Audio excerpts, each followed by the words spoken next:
Bonjour and welcome to French Action! If you are working towards the B2 level, this video is for you. Today we are looking at nominalisation. Do you know what that is? Well, if you're not sure, please follow us. Vous êtes prêts? C'est parti!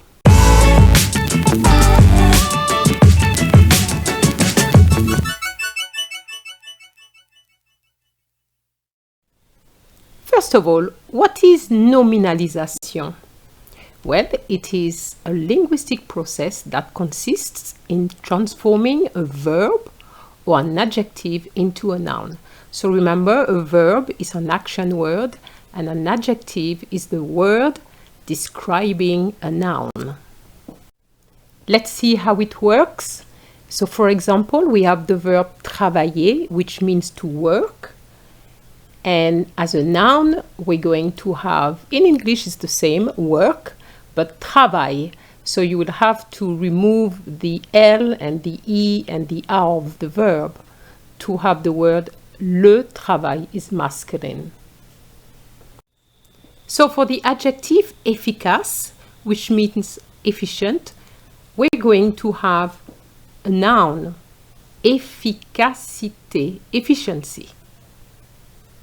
So you can actually transform an adjective into a noun. We've just done it. So why use the nominalisation? There's different reasons for using it. In this example, you can see that there's a newspaper, and on the other side, you have two headlines. So you have une banque a été cambriolée. A bank has been robbed. You can see that this is a bit long, and very often in newspapers we don't get that.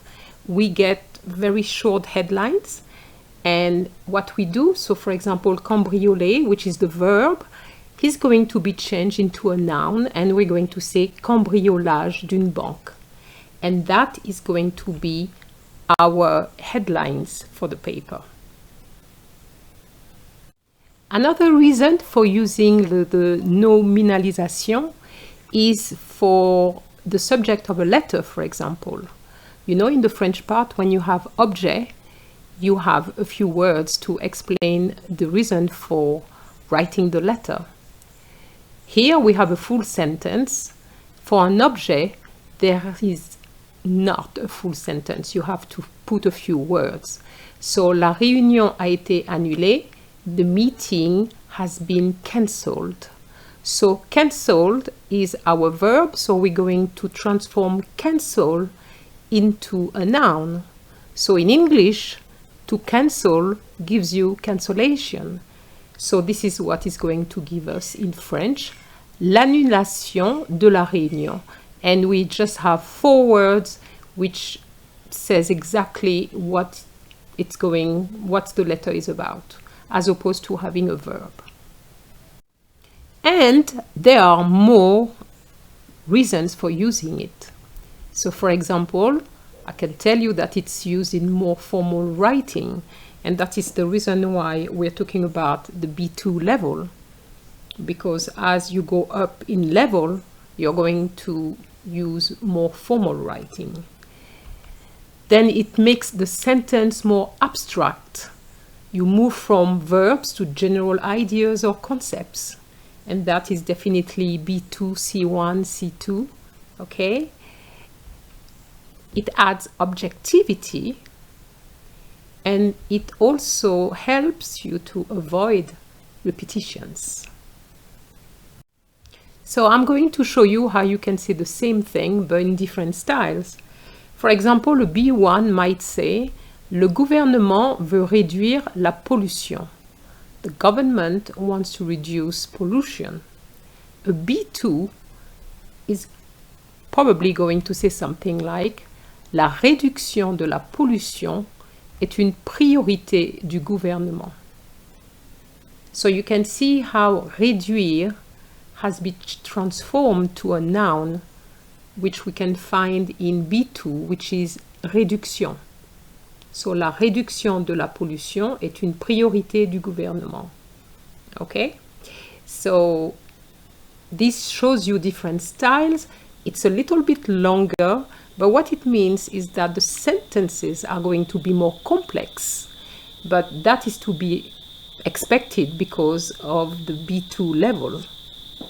I would like to show you the difference between the English style and the French style. So for the English style, I'm sure you're aware that it's more verb focused, and in English we don't like the passive voice. We tend to use the active voice. So for example, the teacher explains the lesson, citizens criticize the government. This is an active voice for both sentences. So in French, you're going to see that instead of having verb-focused sentences, we're going to have noun-focused. And remember, the active voice that we like, we're going to use more passive constructions. So here, we're not using a passive form here, but we're going to have we're going to have more words. So, le professeur explique la leçon is going to change into l'explication de la leçon est claire, or if you want to precise, that is by the teacher, l'explication de la leçon par le professeur est claire. So really, it's more formal and more academic. So, how do we change a verb to a noun? Listen to me.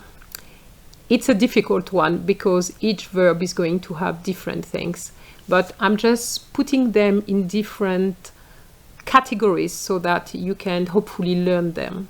So here I'm going with la suppression du R, which means when you get rid of the R, you just get the noun. For example, danser gives you la danse.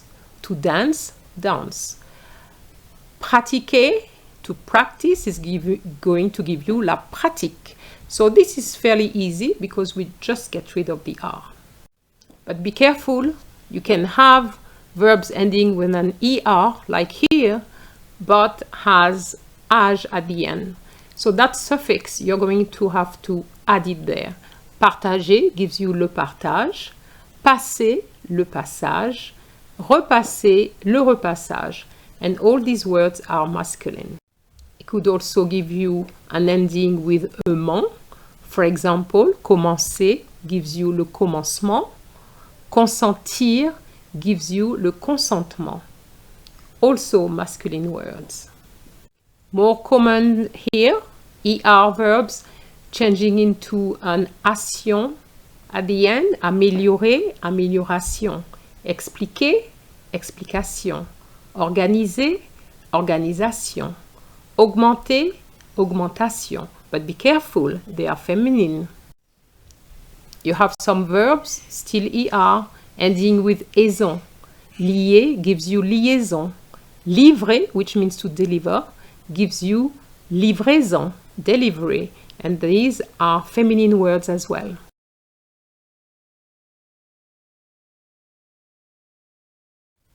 Or they could end with ad. Se baigner gives you baignade. Se promener gives you promenade. And these are feminine words which I'm sure you know already. What about those ending with the same sound? Arriver gives you arriver, but be careful for the writing. It's an A with an accent plus an E at the end. Entrer, entrer. But be careful with this verb aimer. It gives you amour, which is a totally different ending, and it's masculine. What about those? Parler, to speak, gives you la parole. Refuser, to refuse, gives you le refus. So you have to learn them by heart.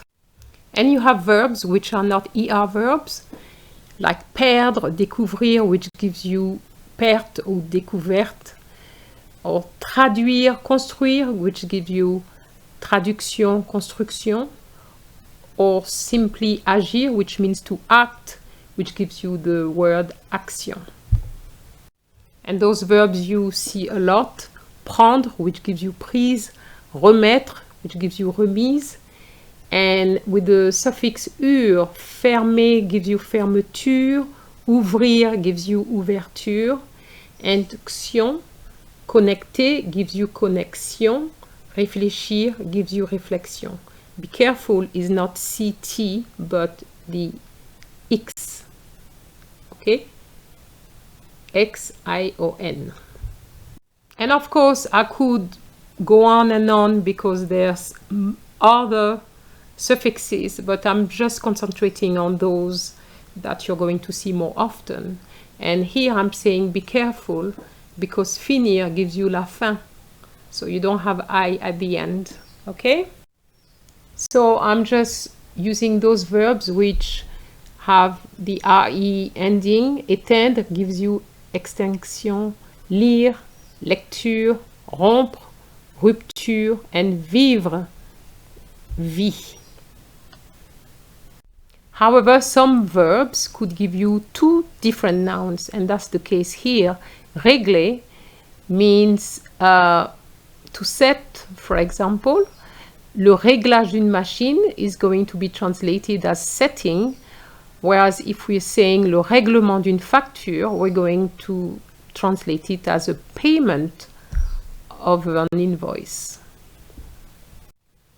I told you at the beginning that adjectives can be transformed into a noun. I'm not going to spend a lot of time on that, but just for you to have an idea, libre gives you liberty, okay, which is liberté. You know it already, I'm sure.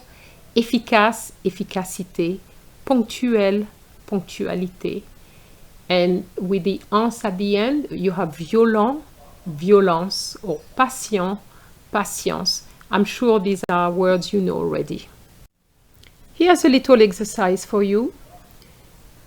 We have several verbs and I would like you to change them into nouns. So please pause the video because I'm just going to give you the answers straight away. Voilà les réponses. Décider gives you la décision. Sortir, la sortie. Acheter, l'achat. Finir, la fin. Punition, la punition. And venir, la venue. So we're going to do a little exercise now with sentences, but I want to show you how it works. So for example, if I say il parle avec clarté, I would like you to change this into, well, it will be parler. I would like you to change it into a noun.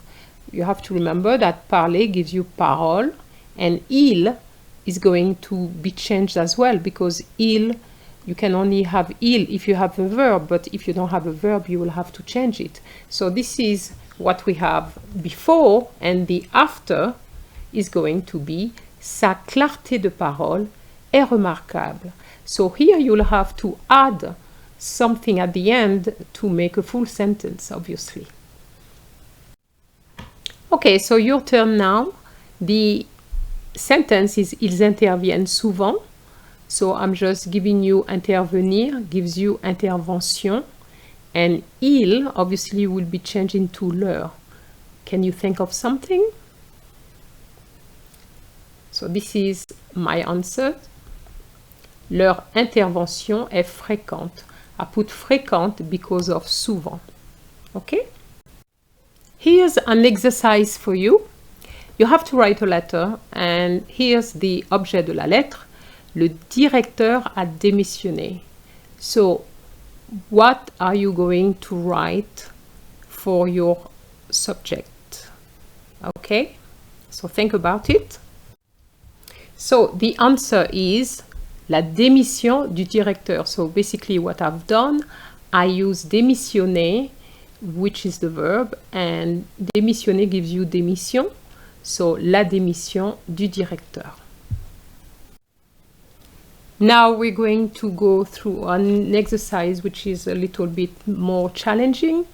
So here I have a sentence. Le directeur a annoncé une nouvelle politique. So the first thing I would like you to do is to spot the verb, because you know that this, what you're going to do is obviously change the verb into the noun, okay? But please remember that you have to keep the same tense, okay? And just add whatever words which will be suitable based on the original sentence. So, le directeur a annoncé une nouvelle politique. So, what could you say if we are using la nominalisation. So a possibility is l'annonce d'une nouvelle politique par le directeur a surpris tout le monde. Voilà. Let's try another one. Ils ont refusé l'offre de partenariat. So partenariat means partnership if you don't know. So remember, you have to spot the verb, which is refuser. So what are you going to come up with? So you could say le refus de l'offre de partenariat a été ferme. Let's try another one. Le personnel est efficace. So here, be careful, there's no verb as such, but we have efficace, which is the adjective. So how are you going to do that with the adjective? You could say l'efficacité du personnel est remarquable.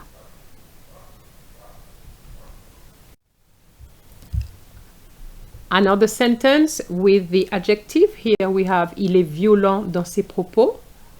What could you say? We could say something like la violence de ses propos choque tout le monde. I hope you understand la nominalisation better now. You need to think a little bit more about it if you're working towards B2. Well, if you enjoyed the video, please like it, share it, and don't forget to subscribe. Au revoir!